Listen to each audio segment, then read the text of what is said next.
This is the rule that will show you how to know if what you're doing is right for you. You should never quit those things that take you closer to the life you want, but you should quit everything that takes you further away from it.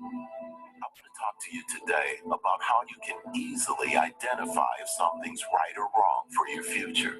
It's a very simple rule that will clearly show you if you're heading in the right direction. So if you're unsure if you should be doing something, ask yourself this very simple question. Are there more positives or negatives? Are there more positives or negatives now? And will there be more positives or negatives in the future if I continue down this path? If I continue with this thing, this behavior, this activity, this friend, this relationship, whatever it is, if I continue, will there be more positives to come out of it or more negatives?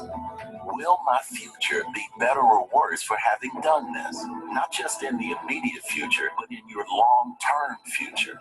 The donuts might give you immediate pleasure, but they will lead to long-term pain if it becomes an uncontrollable habit. Sitting on the couch instead of exercising might seem easy now, but it will make your life much harder than the alternative in the future. Sleeping rather than getting up and spending time in meditation and gratitude might well seem like the best option in the moment. But which path is going to lead to the better you? Which choice is going to make your future better? Some choices might have immediate negatives, but future positives. Working out might seem like the ultimate pain if you haven't done it for a while. There might be feelings of anxiety, there might be physical pain, but there will be many more future positives, and those positives will outweigh the immediate negatives. There's things which don't feel good right now, but will feel good in the future should you achieve them. Those things are worth fighting for. There's things which feel good now. They might be easy now, but which lead to future pain. This might include nights out, drinking, a comfortable job, friends that you've had for a long time but who don't share your ambition. It might be people-pleasing activities. It might even be hobbies that no longer bring you joy, but you do them anyway out of habit or obligation. You can do this for anything in your life. Whatever you're not 100% sure about, grab a piece of paper and draw a line down the middle, horizontally and vertically. In the top left, write negatives now. Top right, write positives now. Bottom left, negatives in the future. Bottom right, positives in the future. Whatever you're thinking about, start filling in the 4 squares. For example, one of your concerns might be drinking alcohol on the weekends. A negative now might be that you're missing out on a good night's sleep that will lead to missed opportunities and productivity tomorrow morning. A positive now might be that you gain some confidence and have a little more fun than usual. Future negatives might include lower productivity, missed opportunities, health problems, lack of fitness, inability to be yourself without relying on substances, wasted time, wasted money, less quality time with quality individuals. Future positives might be small possibility of finding friends or relationship, meeting people. So from that, you would quickly establish that drinking is not good for you. And if you want to live a higher quality life, you will need to sacrifice that for the opportunity to live a life you really want. Giving up a negative habit will feel something like freedom. It will feel like a weight has been released from your back. Continuing a negative habit will feel something like prison. It will feel heavy or uninspiring or a low-level energy. Follow your gut on this. Your intuition will always guide you in the right direction. Think about it. Feel how you would feel if you let go. Feel how it would feel if you were to hang on to it. Project that in the future and you have your answer. Never quit those things that take you closer to the life you want, but quit everything that takes you further away from it. Well, on that note, I want to welcome you guys again to another session with Mathematics Demystified. And I want to sincerely believe we got some value from the video we just shared. All right, so today I will quickly want us to look at those assignments, those the classworks. I want us to quickly look at them. Then we take one more example on angle of elevation and depression, and we'll end it there. And as I've said, next week I want to extend this session by 1 week, so that by next week we will see how far we can go with bearing. Now, a number of you guys, you know, when we started trigonometry generally, I said the first thing and the most important thing is your diagram. And once you get the diagram wrong, it is almost always certain that you will get everything wrong. But once you get the diagram right, the diagram alone will take you as far as maybe like 70% correct. So I want us to review the classwork and also shed light on some other things. You know, when I was introducing us to elevation and depression, I said when you hear angle of depression, that means the person looking at the object will be above. That implies that your angle of depression will be above. Then if you are considering angle of elevation, we said elevation is looking up. From below, you look up. So if you are locating angle of elevation will always be below, because you are looking from below, you are looking up from below. The angle of depression will always be above, because you are looking down from above. I hope that makes sense to us. Now, I want us to quickly solve this. I will draw the diagram. I know for a number of us, I have done corrections for you guys via WhatsApp, but I want us to look at drawing the diagram all over again. I want us to look at drawing the diagram all over again, so that, you know, we get more insight into it. So I will call up my whiteboard. So that I can, let me copy the questions first. So let me copy the first one.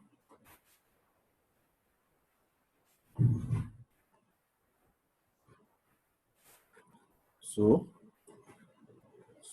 all right. I hope you guys can all see my screen. So let me paste the question here. That's the question. He said an object is 6 meters away from the base of a mast. An object is 6 meters away from the base of a mast. So the first thing that should come to your mind here is that there is an object and there is an object and there is a mast. And I've told you guys, when they talk about mast, they talk about tower, they talk about building. In most cases, almost all cases, just represented by a straight line. So this question gave us the fact that we have a mast and we have an object which is 6 meters away from the base of the mast. Now, what we do is, the first thing is we will draw the mast. So we will assume this is our mast, and we will label it, we'll call it mast.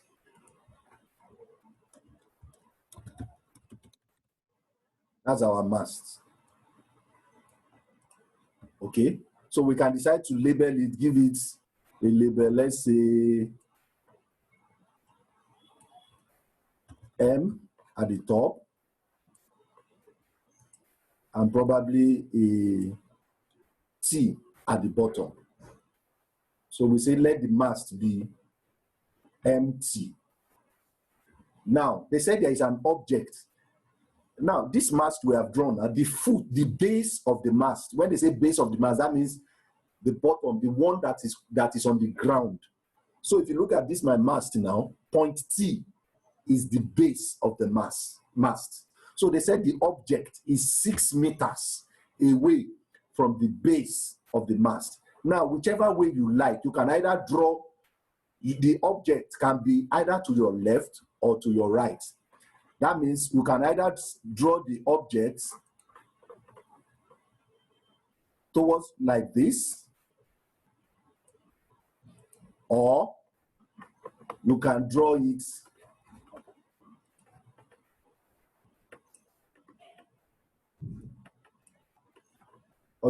it like this. Like this. So we will take this to be where our object is. So our object is here. So we will label that. Let's label it. Probably we'll label it O. O. That's the object. Now the angle of depression of the object from the top. You can see angle of depression from the top. So that means our angle of depression will be at the top. Now, the first thing you will do is to draw you need to even draw an horizontal from the top. You draw an horizontal from the top. This is our horizontal from the top. Now, the angle of depression of the object. So this is our horizontal. Let's also label it. Let's label this as our horizontal.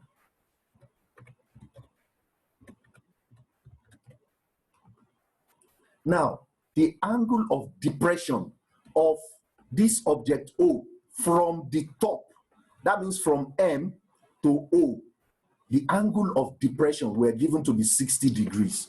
So what we do, we now connect we will connect M and O.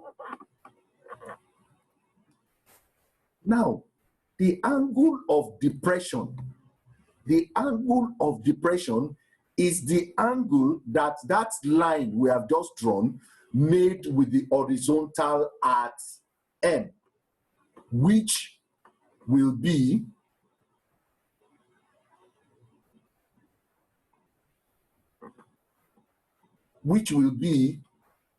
I'm looking for something to point it out, which will be this angle. So this is our angle of depression. I don't know if it's making sense to us. That's the angle of depression. And they told us that that angle of depression is 60 degrees. That angle of depression is 60 degrees.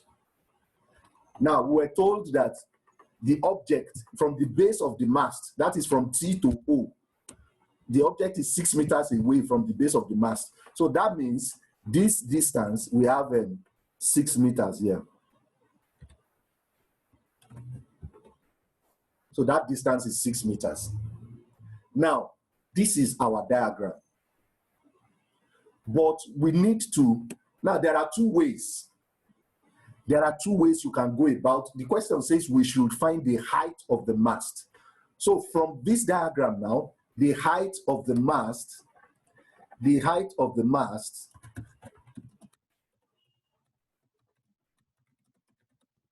is from M to T. So we want to find MT. But you see that this angle of depression we have is not inside the triangle. It's not inside our right angle triangle. So what do we need to do? There are two ways to go about it. Now, if you look at this horizontal above, this M, from this M to this horizontal, and this T to O, the two lines are parallel. The two lines are parallel. And when you draw a line in between parallel lines, the angle formed at the elbow that are on alternate sides are always equal. The angles formed at the elbow, which are on alternate sides, are equal. So that means, if you look at my diagram now, this angle 60 here, it be the same thing as this angle 60, this angle here. So that means this angle and this angle will be the same. And you would say, what's the reason? Why are they the same? They are alternate angles. So this angle and this angle will be 60 degrees. If you look at it, it's inverted Z. It could be either inverted Z or regular Z. So the angles at the corner is referred to as so we have our 60 degrees here, and you will just state the reason. What's the reason? Alternate angles. So what we have now is we have a right angle triangle MTO. We know side TO, we know angle O. So if you look at this angle that we know and this side that we know, this is a right angle. This is a right angle. So that implies that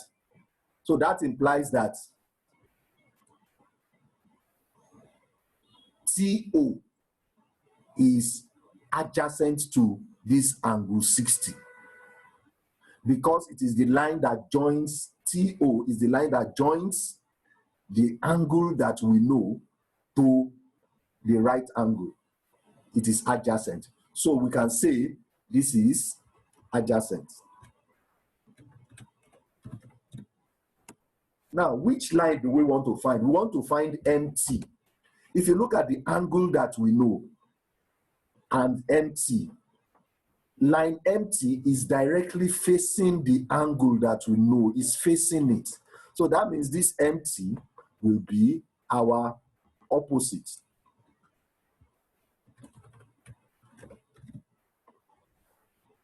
So invariably, we have opposite and we have adjacent.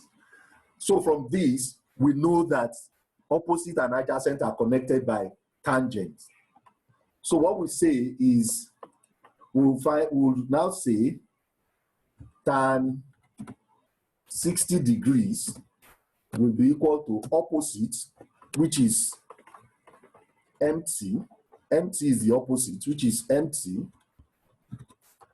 divided by TO, which is the adjacent, TO. So if you put in our values, now the question says leave your answer in SOD form. Why is the question asking you to leave your answer in SOD form? If you look at the angle you are given, it's 60 degrees. It is a special angle. So if we go back to that table that we did, the table that I gave you guys the other time, trigonometric ratios of special angle, tan 60 degrees is square root of 3. Tan 60 degrees is root 3, so that we will have root 3,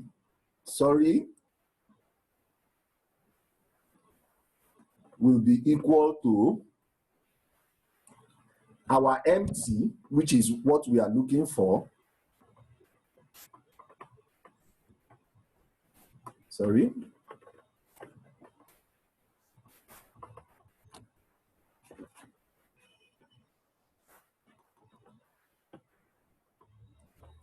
Our MT over our adjacent, which is 6 meters over 6. So if we cross multiply, our MT will be equal to 6 multiplied by square root of 3, which will give us 6 root 3. So that is that for that. That is solution